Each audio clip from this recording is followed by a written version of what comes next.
नमस्कार, मैं Amrendra Tiwari All Time Public India पर आप सभी का स्वागत करता हूं। दोस्तों, ई पास से जुड़ी हुई दिक्कतें जो गरीब लोगों को हो रही है, सरकार के पास भी यह बात पहुंच रही है। कहीं ना कहीं मुख्यमंत्री ने इससे पहले बयान दिया था कि ई पास के कारण और राज्य में जो पाबंदियां लगाई गई है उसके कारण जो समस्याएं निकलकर सामने आ रही है उस पर उनकी नजर है और वो नहीं चाहते हैं। इसके लिए उन्होंने खेद भी प्रकट किया। ये मैं आज आपको किस लिए बता रहा हूं, क्योंकि ई पास को लेकर जब मामला हाईकोर्ट पहुंचा तो लोगों को लगा कि शायद हाईकोर्ट वहां पर ई पास का सिस्टम जो है वो खत्म कर दे या फिर गरीब लोगों के लिए कुछ राहत हाईकोर्ट की तरफ से मिल जाए। ये मैं इस क्यों कह रहा हूं, आज मैं डंके की चोट पे कह रहा हूं कि ई पास के सिस्टम में दोस्तों क्या हुआ है। 17 लाख से ज्यादा ई पास जारी हुए हैं और एक भी ई पास रिजेक्ट नहीं हुआ है, चाहे वो डेस्टिनेशन यहां वहां हो या फिर कभी खुशी कभी गम। ये बात आपको पता है। बिना मोबाइल में ओटीपी के ई पास का रजिस्ट्रेशन होना, मुख्यमंत्री जी अगर आपका नंबर मेरे पास आए तो मैं आपके नंबर से भी यहां पर जो है साबित कर सकता हूं रजिस्ट्रेशन करके। इतनी बड़ी खामी है दोस्तों, इतनी बड़ी खामी है कि कहा नहीं जा सकता है। और सबसे इंपॉर्टेंट चीज, जब आप 17 लाख लोगों को पिछले 6 दिन में ई पास जारी कर देते तो ई पास का मतलब क्या हुआ? जब आप किसी को रिजेक्ट ही नहीं किए, एक भी आवेदन खारिज नहीं, एक भी आवेदन लंबित नहीं, तो फिर इस सिस्टम का क्या मतलब था? इस सिस्टम को लाया ही क्यों? गरीबों को परेशान करने के लिए। आज जिस तरीके से फल वाले, जिनको कि बाजार हाट में बेचने जाना होता है, जो गरीब परेशान हो रहे हैं, उसके पीछे क्या ये सरकार की दूरदर्शिता में कुछ सोच जो बना था कि ई पास के कारण कम लोग बाहर आएंगे। ये 17 लाख लोगों का बाहर आना, और वैसे समय में अब दो मुद्दे मैं रखूंगा आप लोगों के सामने, क्योंकि आप लोगों ने कहा कि बहुत सारे लोग कहते हैं कि सर आप तो झारखंड सरकार के प्रमुख फैसले जो है बताते रहते हैं, उनकी बड़ाई करते हैं। ऑल टाइम पब्लिक इंडिया निष्पक्ष चैनल है, हमें किसी भी पॉलिटिकल पार्टी से, किसी भी सरकार से कोई मतलब नहीं है। हम यहां पर सिर्फ और सिर्फ सच को दिखाने का प्रयास करते हैं। जब 6 दिन में 17 लाख से ज्यादा ई पास जो है जारी किए जाते हैं और एक भी आवेदन जो है खारिज नहीं किया जाता है, तो फिर सवाल तो उठेगा ही। रांची की अगर हम बात करें, यहां पर लगभग 3 लाख के आसपास ई पास जो है जारी हुए हैं पिछले 6 दिनों में। पूर्वी सिंहभूम की बात करें, यहां पर लगभग 2 लाख से ज्यादा ई पास जारी हुए हैं। धनबाद में 2,16,000। मैं ये नहीं कह रहा कि ज्यादा जारी, मैं ये कह रहा हूं कि जब सबको जारी करना ही था तो फिर इस सिस्टम क्यों ले आए? क्या फायदा हुआ इस सिस्टम का? और ऐसा भी नहीं है कि जो एड्रेस है उसमें आप गलत एड्रेस देकर भी पास लोग बनवा रहे हैं। हालांकि इस पर जांच होनी चाहिए और सरकार की तरफ से जांच शुरू हो चुकी है। उम्मीद करता हूं कि जल्द से जल्द उन लोगों को पकड़ा जाएगा जो इस तरह का ब्रीच ऑफ ट्रस्ट कर रहे थे कहीं ना कहीं।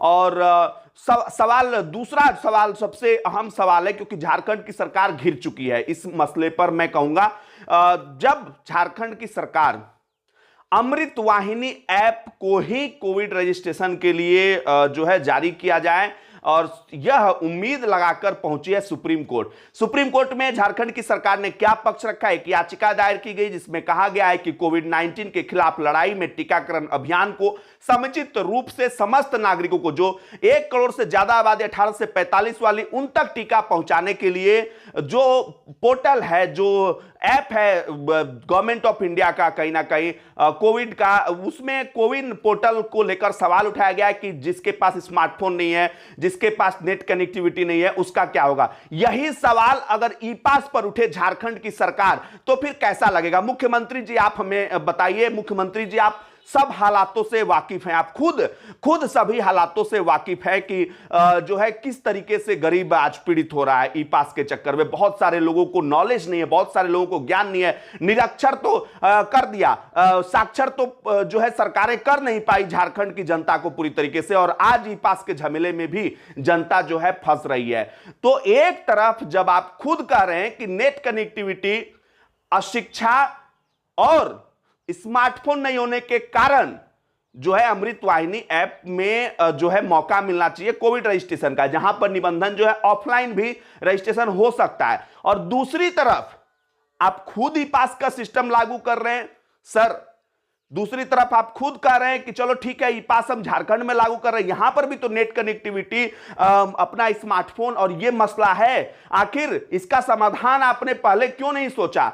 चलिए यहां भी मैं नहीं रुकता, अब हम बात करते हैं दोस्तों कि जो 18 से 45 के बीच की जो आबादी है, करीब करीब 1.4 करोड़ लोगों को स्वास्थ्य की देखभाल और खास करके उनको एक कवच प्रदान करने के लिए भारी भरकम टीकाकरण अभियान की जरूरत है। झारखंड तीसरी लहर से बच सकता है। मुख्यमंत्री जी, झारखंड तीसरी लहर से बच सकता है। आप जल्द से जल्द ग्लोबल टेंडर जारी कीजिए। हमें अगर भारत सरकार से टीका नहीं मिल रहा है तो हम विदेश के भी टीके मंगवाने का प्रयास जो है आपको करना चाहिए, जो महाराष्ट्र की सरकार कर रही है। उम्मीद है कि झारखंड की सरकार जल्द ही ग्लोबल टेंडर जो है वो पूरी तरीके से तैयारियों के साथ जारी करके, और तीसरी लहर की जो संभावना व्यक्त की जा रही है सितंबर अक्टूबर में, उससे पहले यहां पर जो है तीसरी लहर से बचाव के लिए जो वैक्सीनेशन प्रोग्राम है उसको लागू करने की कार्रवाई करेगी। दोस्तों इसी के साथ तीसरी लहर पर हाईकोर्ट ने भी रिपोर्ट मांगी है। अदालत ने कहा है कि जो दूसरी लहर से पहले सरकार की तैयारियां थी वो किसी से छिपी हुई नहीं है।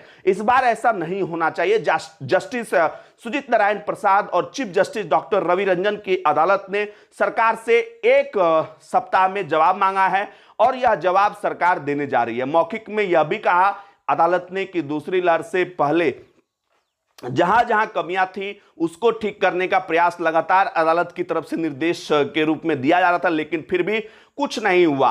अदालत ने जिन सवालों पर जवाब मांगा है उनमें प्रमुख सवाल है जिला अस्पतालों में सुविधा, शिशु वार्ड का क्या हुआ, केंद्र से जो प्लांट की मंजूरी मिली थी ऑक्सीजन की उसका क्या हुआ, अस्पतालों में ऑक्सीजन स्टोरेज टैंक में कितनी प्रगति हुई, जिले स्तर पर अस्पतालों में क्या सुविधाएं झारखंड की सरकार लेकर आई है। इन सब मसलों पे जवाब मांगा गया है। और अब हम बात करते हैं दोस्तों ई पास की अनिवार्यता पर जो याचिका दायर की गई थी हाईकोर्ट में, उसको हाईकोर्ट ने सिरे से खारिज कर दिया है। हाईकोर्ट का कहना है कि ठीक है, अगर गरीब लोग, अगर बहुत सारे लोग गाड़ियों सब्जी लेने और दूध लेने निकल रहे हैं तो पैदल जाएं, कोई दिक्कत नहीं है। और दूसरी जो महत्वपूर्ण बात हाईकोर्ट ने यह भी कहा कि यह सरकार का नीतिगत मामला है और इस पर कोर्ट हस्तक्षेप नहीं कर सकती है। ये हाईकोर्ट ने कहा है ई पास को लेकर, यानी कि ई पास को एक तरीके से हाईकोर्ट की तरफ से भी हरी झंडी दिखा दी गई है। लेकिन जो इसमें कमियां हैं उसको मैं जाहिर करने का प्रयास कर रहा था इस वीडियो के माध्यम से, और यह भी बताने का प्रयास कर रहा था कि किस तरीके से झारखंड की सरकार 2 मुद्दों पर जो है एक अपने आप में ही अंतर विरोध पैदा कर रही है। एक तरफ वो कर रही है कि भाई नेट फैसिलिटी और बाकी तमाम चीजों के कारण कोविन पोर्टल में रजिस्ट्रेशन नहीं हो पा रहा है, निबंधन ऑफलाइन निबंधन की छूट मिले। तो मैं भी यही कर रहा हूं हेमंत सरकार जी, हेमंत सोरेन साहब की प्लीज ई पास में भी ऑफलाइन निबंधन की सुविधा आप दे दीजिए और पुलिस प्रशासन गरीबों को वहीं पर ई पास जो है उपलब्ध करा दे। बहुत बहुत शुक्रिया। फिर मिलेंगे नए अपडेट के साथ, तब तक के लिए नमस्कार, मिलेंगे फिर। और एक चीज जाते जाते मैं अपील भी आपको करूंगा कि इस वीडियो का बनाने का मकसद सिर्फ कमियों को दिखाना है। ऑल टाइम पब्लिक इंडिया हमेशा से आपके समक्ष सच लाकर रखती है। मैं किसी भी पार्टी और किसी भी सरकार का मेरे से कोई भी रिश्ता नहीं है। बहुत बहुत शुक्रिया, धन्यवाद आप सभी का। जय हिंद, जय भारत, जोहार झारखंड, जय झारखंड।